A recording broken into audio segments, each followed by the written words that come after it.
चलिए, तो इतना समझ गए होंगे। अगर अच्छा लगा है स्क्रीनशॉट ले लीजिएगा। चलते हैं आगे।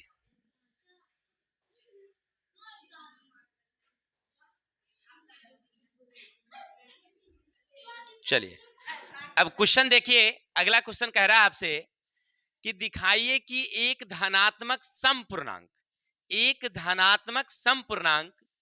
4q और विषम पूर्णांक का वर्ग 4q प्लस के 1 का रूप का होता है। यानी समपूर्णांक होगा 4q होगा या 4q प्लस 2 होगा, और विषम पूर्णांक क्या होगा तो 4q प्लस 1 या 4q प्लस 3 के रूप में होगा। यही हमें दिखाना है, बस इतना दिखाना है। परीक्षा में इस तरह का क्वेश्चन आएगा। आराम से क्या करना, सबसे पहले समझो कि लिखेंगे यहां पर हल। याद रखिएगा, लिखने का यही सिस्टम है। सबसे पहले लिखेंगे क्या, माना कि ए कोई धनात्मक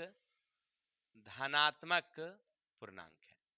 सबसे पहले क्या लिखेंगे, माना कि ए कोई धनात्मक पूर्णांक है। इतना लिख दीजिएगा।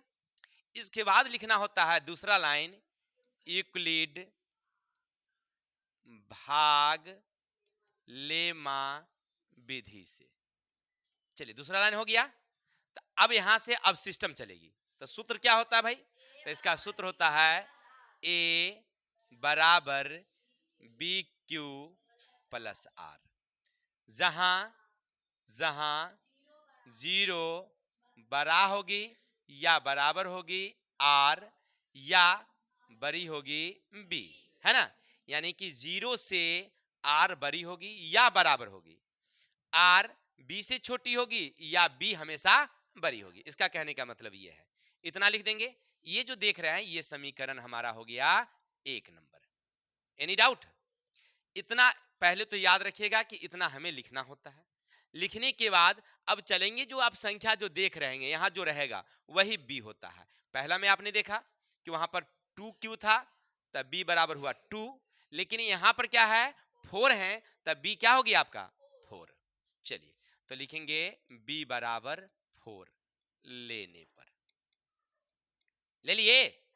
किसी को दिक्कत है यहां तक, कहां से लाए सो? तो आप लिखेंगे समीकरण में बी का मान रखने पर। अब बी का मान रखेंगे तो समीकरण यहां से यहां उतारिए। ए बराबर बी के जगह पर कितना 4, तब लिखेंगे क्यू प्लस आर, जहां फिर क्या बताए थे, जीरो बड़ा या बराबर होगी आर, बड़ी होगी कितना 4। इसका मतलब है कि जो ये आर है ना, ये 4 से छोटी होगी। इसका मतलब है कि आर का मान कितना कितना होगा भाई, या तो 0 होगा या 1 होगा या 2 होगा या 3 होगा। क्योंकि 4 नहीं होगा, कितना तक आएगा 3 तक आएगी। हो गया।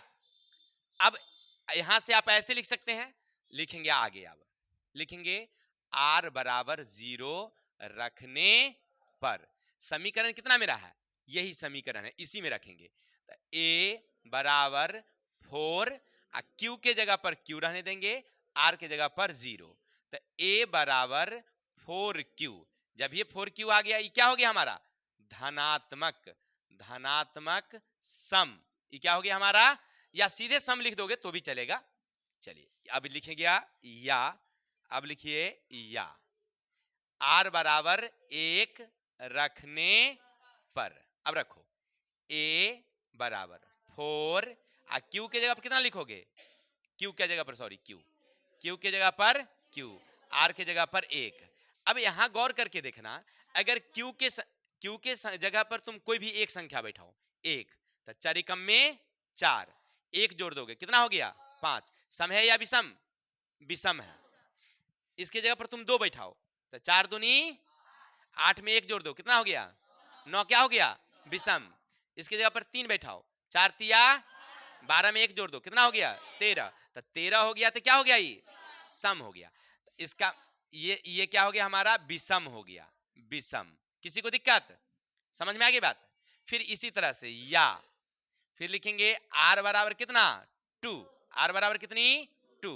तो लिखेंगे ए बराबर 4 क्यू, आर के जगह पर कितना 2, आर के जगह पर कितना 2। अब गौर करो 4, यहां पर क्यू के जगह पर कितना वैल्यू बैठाओ 1, तो 4 कम में उसमें 2 क्या करोगे तो कितना हो गया 6। 6 सम है या विषम, सम है, बहुत अच्छा। फिर 4 दूनी 8 2 सम है या विषम, सम।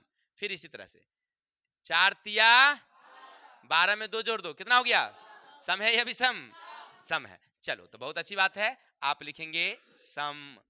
आगे चलेंगे, या आर बराबर कितनी 3, तो ए बराबर 4q प्लस इसके जगह पर कितना, अब इसी तरह संख्या बैठाओ फिर से 4 कम में 4 3 7, 7 सम या विषम, विषम है, सम नहीं विषम है। फिर 2 4 दूनी 8 3 11, 11 क्या है विषम है, तो इसका मतलब ये क्या है हमारा विषम। अब हमें जो क्वेश्चन कह रहा था, हमारा क्वेश्चन हल हो गया। अब हमें कह रहा था कि एक धनात्मक समपूर्णांक का वर्ग 4q या विषम पूर्णांक का वर्ग 4q + 1 के रूप में होता है। वहां से इस सब को उतार देना, हो गया आंसर। ये जो देख रहे हैं ना, इसको उतार देना यहां से फटाफट। एक धनात्मक पूर्णांक यहां से लेकर के यहां तक उतार दोगे, आपका आंसर क्लियर है। किसी को दिक्कत, बस यही बनाना है, बस आसान क्वेश्चन है। इतना लिखना होता है 1-2 लाइन, अब पढ़ते हो तो इतना तो लिखना ही ना पड़ेगा। ऐसा थोड़ी है कि 3 × 3 = 9 लिख देंगे हो गया आंसर, नहीं ना होगा। थोड़ा सा तो मेहनत करना पड़ेगा भाई, क्लास 10th में आप तो हैं। तो चलिए इसको उतार लीजिए फटाफट, स्क्रीनशॉट लीजिए, आगे चलते हैं।